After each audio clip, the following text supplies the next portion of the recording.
My name is Rachel Harris, and I'm turning 33.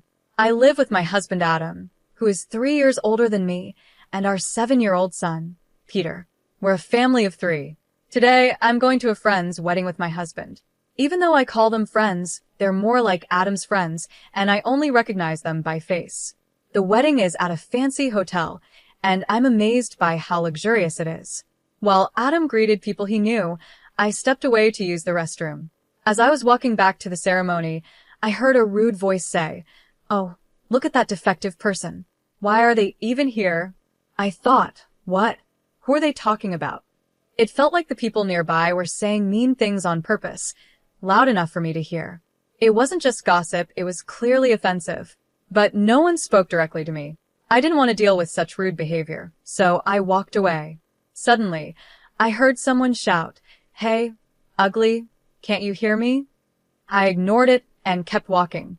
My name isn't ugly, and I wasn't going to let them bother me. But then, I heard quick footsteps behind me. Before I knew it, someone grabbed my arm tightly and it hurt. "Wait a minute. I'm talking to you," a woman shouted. I looked at her and pulled my arm away. She stumbled backward, acting all dramatic. Another woman rushed over to help her, giving me a dirty look. "Lauren, are you okay? Why are you being so rough?" she asked, glaring at me. What's going on? Who are you?" I asked, confused. She snapped back. "Who am I? You really don't remember me, do you? How rude." When I asked that, she raised her eyebrows, surprised. "Huh? What are you talking about?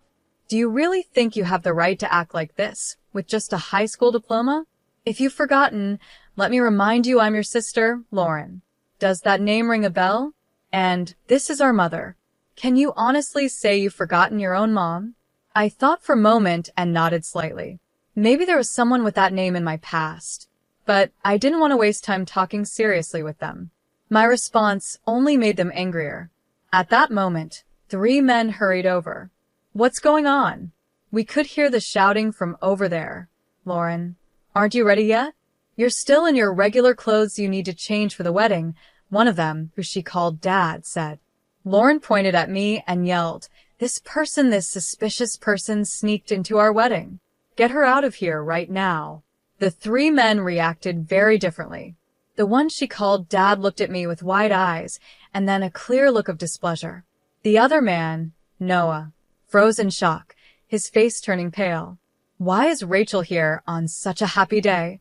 Noah asked, his voice unsteady. "She must have snuck in by mistake. It's unbearable. Someone call security." "Wait, watch what you're saying," Noah quickly added, his face still pale. "This person is—" While the man called Dad agreed with Lauren, Noah tried to intervene. I muttered under my breath, "You really know nothing," but no one heard me. Just then, Adam appeared. "Rachel, there you are. I've been looking for you." Everyone turned to him. I smiled slightly and said, "Sorry, I got caught up with some strange people on my way back." I moved closer to Adam. He quickly assessed the situation, understanding it right away. Lauren's face changed when she saw me standing next to Adam, glaring at me with anger.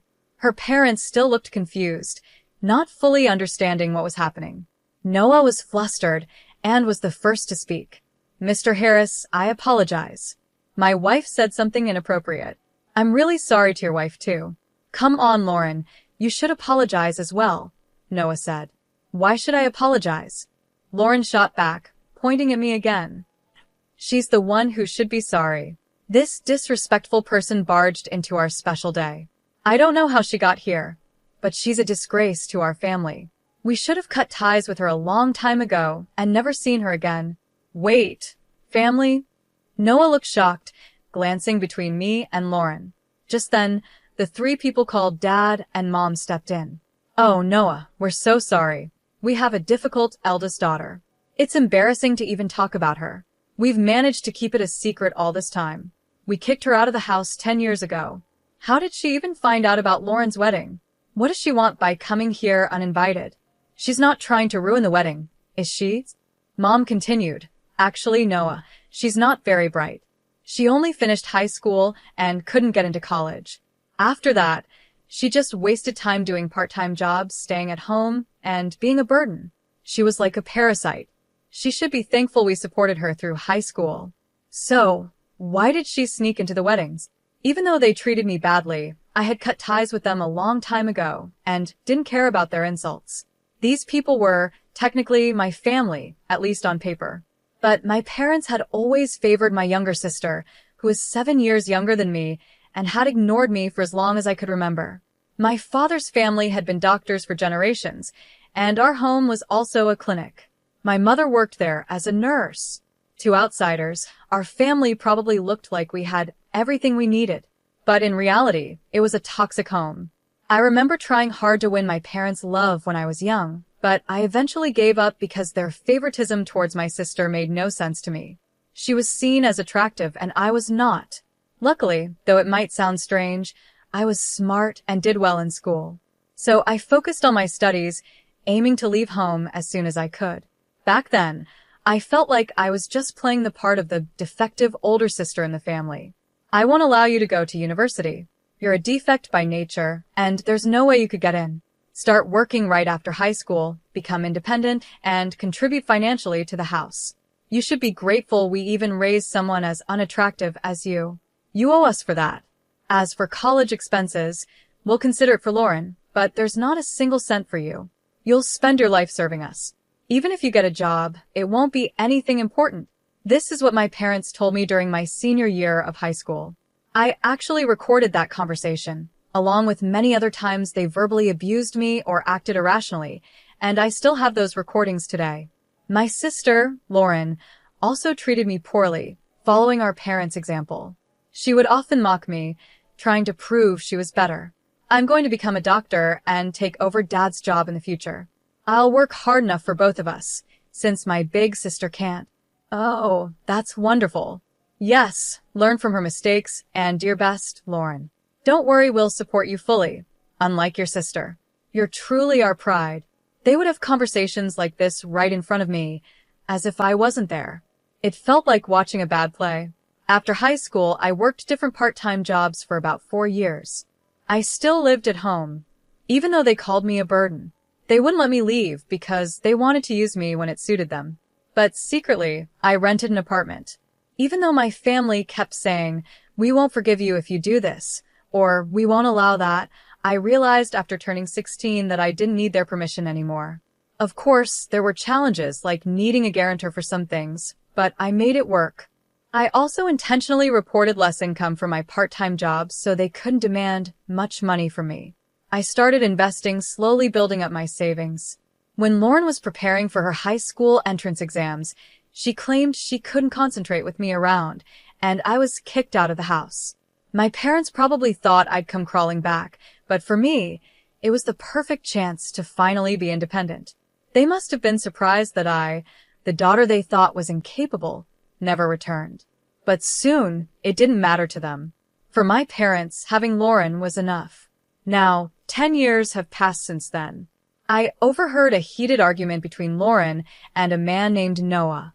Today was their wedding day, so now they're married. Although my sister's name was on the invitation, I didn't think much of it at the time because I had already lost interest in this family. Why are you taking her side? I've been saying she's suspicious. Just her being here ruins the mood. Kick her out, Lauren demanded. Noah replied, I've told you several times.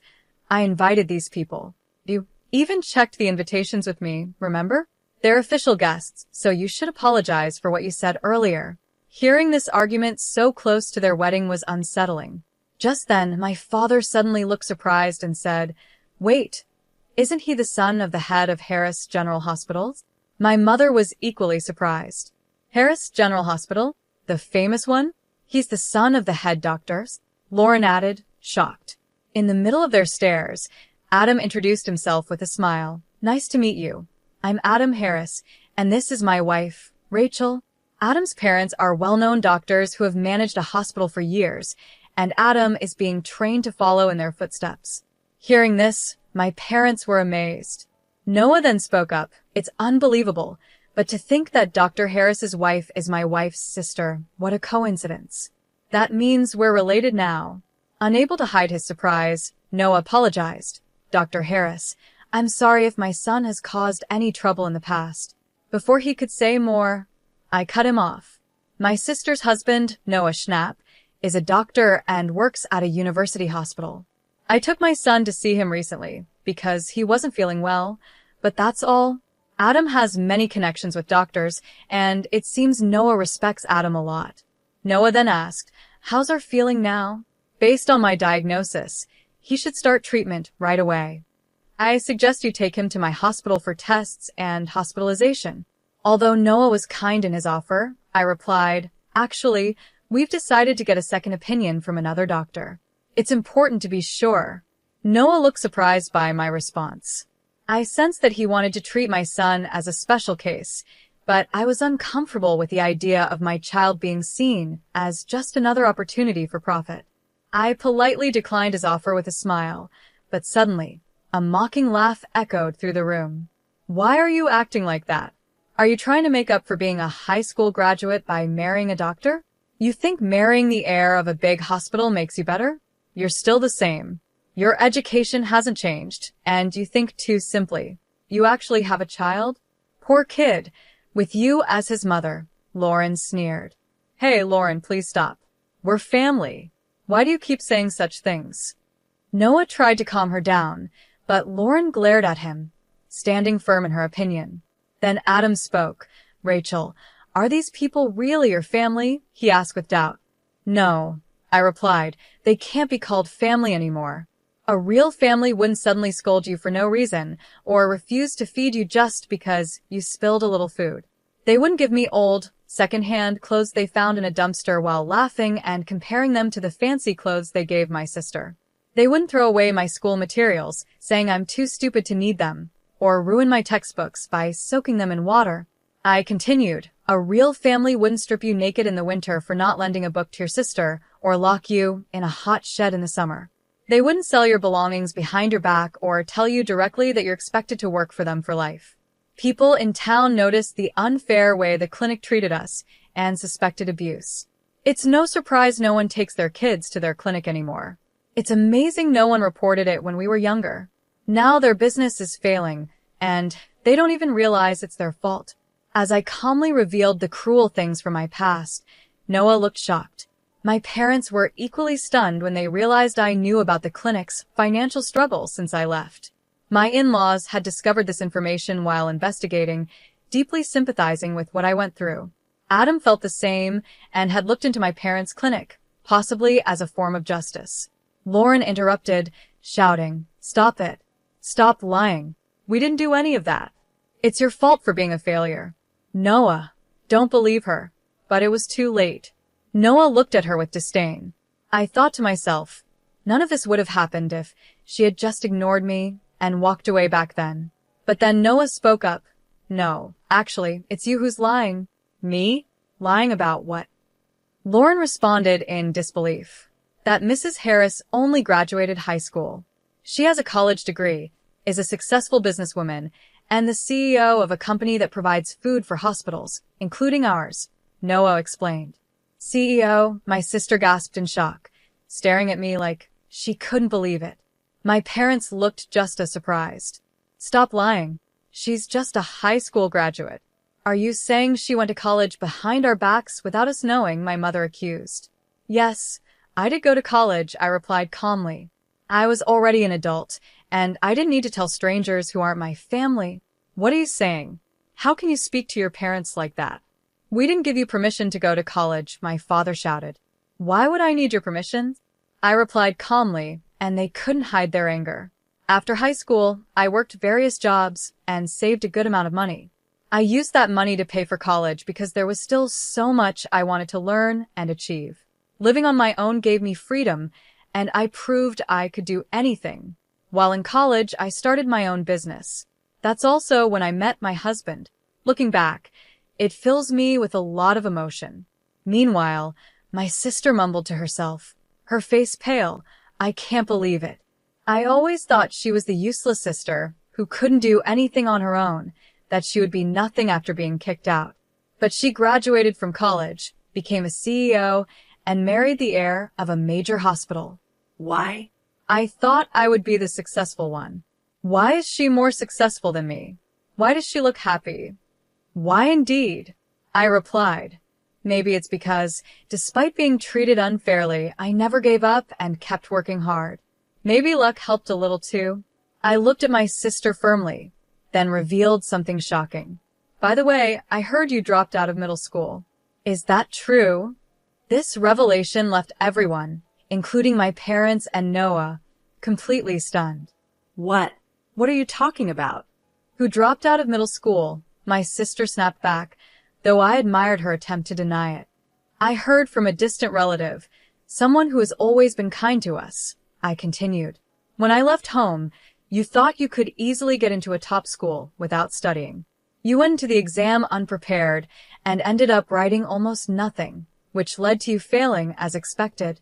After that, you started acting out at home and shut yourself away for a long time. You only came back into society when our parents introduced Noah as a suitable husband for you, I explained. As I spoke, Noah's face grew more serious, while my parents and sister turned pale.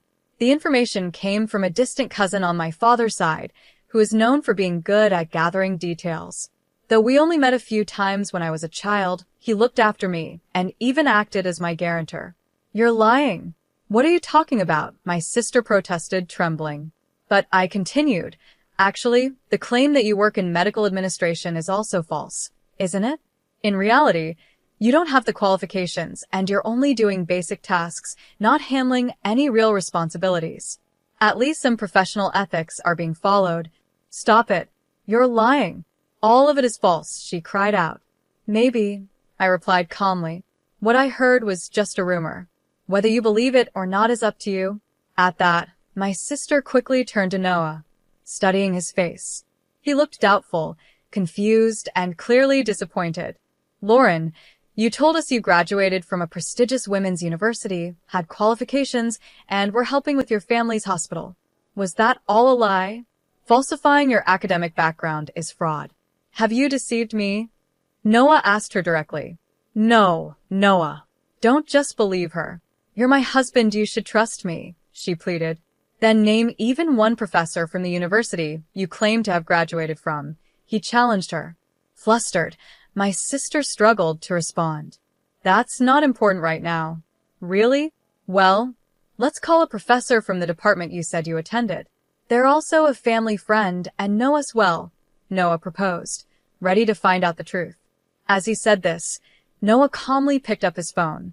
Please stop. That's not necessary, Noah, she pleaded, panicking. You trust me. That's enough. Lauren suddenly snatched Noah's phone from his hand and slammed it onto the floor. There's no need to check, just believe me, she shouted. Fueled by anger, she stomped on the phone with her high heels over and over, completely destroying it. Her face twisted in rage, almost like a monster, shocking Noah and everyone around. My parents tried to calm her down, but her anger wouldn't subside. The scene caught the attention of other guests and staff, who gathered around, concerned. The venue turned chaotic with the sudden outburst. Even though I was there, it felt like I was watching from a distance. I no longer felt any connection to my sister or my parents. My family now was just my husband and son. Shall we go home? I think we've done our part here, I said to Adam. He looked a little surprised and asked, Are we leaving already, Rachel? I smiled calmly. It's okay, let's go. Oh, and let's stop by the cake shop in this hotel and get some cake. I heard there's one that's really popular right now. Adam smiled and agreed. That sounds like a good idea. Let's pick up a cake on the way home. We left the venue with a light laugh. Later, I heard that Noah got involved in a lawsuit for giving false diagnoses and overcharging patients. After that, my former parents, facing serious financial trouble, tried to reach out to me for help. Not knowing how to contact me, they showed up at the hospital where Adam works, hoping to see us. She's the daughter-in-law of the hospital heir. She's our daughter. Let us see her right away. Contacting the son of the hospital director will solve our problem. We're in big trouble, and we need her help. After all, we raised her, so it's only natural for her to support us, they loudly proclaimed at the reception, causing a scene. But it wasn't Adam or me who responded, it was my parents-in-law. With a firm look, they asked. What business do you have with our daughter? My parents, clearly unsettled, froze and quickly left the hospital. They tried to reach out several times after that, but they never focused on fixing their own problems. Eventually, their hospital had to close down. When I heard about the closure of my parents' hospital, I didn't feel much emotion. Instead, I felt a sense of relief, like they were finally facing the consequences of their actions. It was one of the most refreshing moments for me. Later, I learned that Lauren and Noah had divorced. I was surprised their marriage had even lasted a few months. The lawsuit Noah was involved in, along with his dismissal from the hospital, must have seriously damaged their relationship. Lauren always seemed determined to outdo me and find greater happiness, but she kept making bad decisions. Her first mistake was starting an affair with an older, married doctor, thinking it would help her gain a better position. But when the affair was discovered, the doctor's wife demanded compensation, and it became a big issue. Desperate, Lauren turned to our parents for help, but they disowned her, calling her a disgrace to the family. I don't know what happened to her after that, but she had struggled since failing her high school entrance exams and had spent a long time isolated at home. She ended up working in shady places, facing many hardships that affected her health, and eventually left her homeless. Hearing these stories made me lose interest in her completely.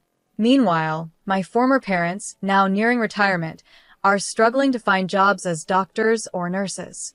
No hospital will hire them because of their bad reputation, which likely stems from how they treated me and others in the past. They're just people from my past now, and I no longer think about them. As for my son, I'm happy to say that after being checked at another medical facility, he no longer needs to be hospitalized, and his condition has improved greatly with the right medication. I'll continue to do everything I can to protect my family